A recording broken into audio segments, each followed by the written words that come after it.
Hey guys, look how beautiful it is out. Isn't that amazing? It's so nice out. So I thought I'd go outside and film this. Here's the thing, man. This week is a big week.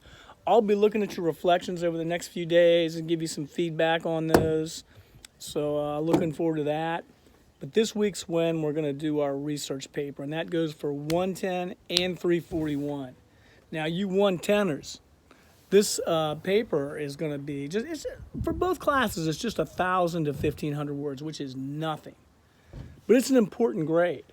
I mean, there's three important grades in both these classes. There's the midterm, the final, and the research paper. So this is worth 100 points. It's significant. But here's the thing, 110ers. This is going to be a prompt where you are going to pretend that you're in a job interview, and the interviewer asks you, the interviewee, what is your philosophy of education? And you're going to write an expository essay which explains that. Now, I'm going to give you a great hyperdoc that walks you through stuff, so you got it down. But let me tell you something, man. You need to be able to answer that question. It's really important. So this is going to be an assignment that's significant for the class, but more importantly, you can rely on this assignment someday when you're interviewing for a job and answer that question you'll probably get. For you 341ers, it's something very similar, only you're going to be asked about assessment. And so you are going to write your paper explaining how you're going to be assessing students. You're going to get that question, man. Anybody doesn't ask you that question, then I don't know if that's the right place to work. So these are really important things. Really big, important things. Now, that's my house back there, if you're wondering like what this structure is. It's my house. Okay, I got this propped up on my car. Probably should put some sunscreen on, man. Okay, enough of that. So here's the thing. I'm going to put on Blackboard a hyperdoc, which is the prompt. You just go step at a time down each box of this hyperdoc, and that goes for 110 or 341.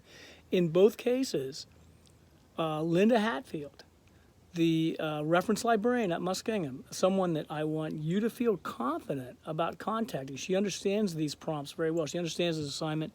She put together a little web quest for you guys to walk your way through searching for sources.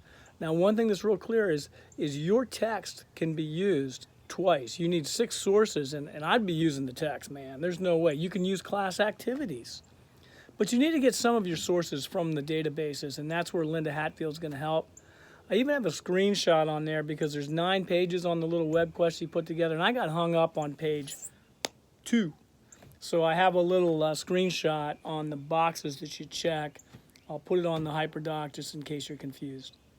And, look, I mean, it's due in a week.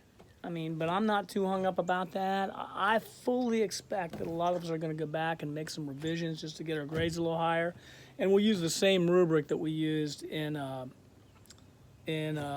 our reflections. So do the best you can on this.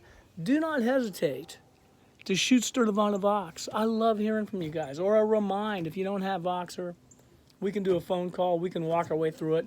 But if you're having a hard time finding a good source, I want you to try to contact Linda Hatfield. She's a great resource, and you can, if you develop a relationship with her, you're going to use her in every class you have to write a research paper for. Hey, like I always said, I miss you guys. I'd say I'll see you next week, but I don't know when I'll see you again, man. So keep boxing me. I miss you.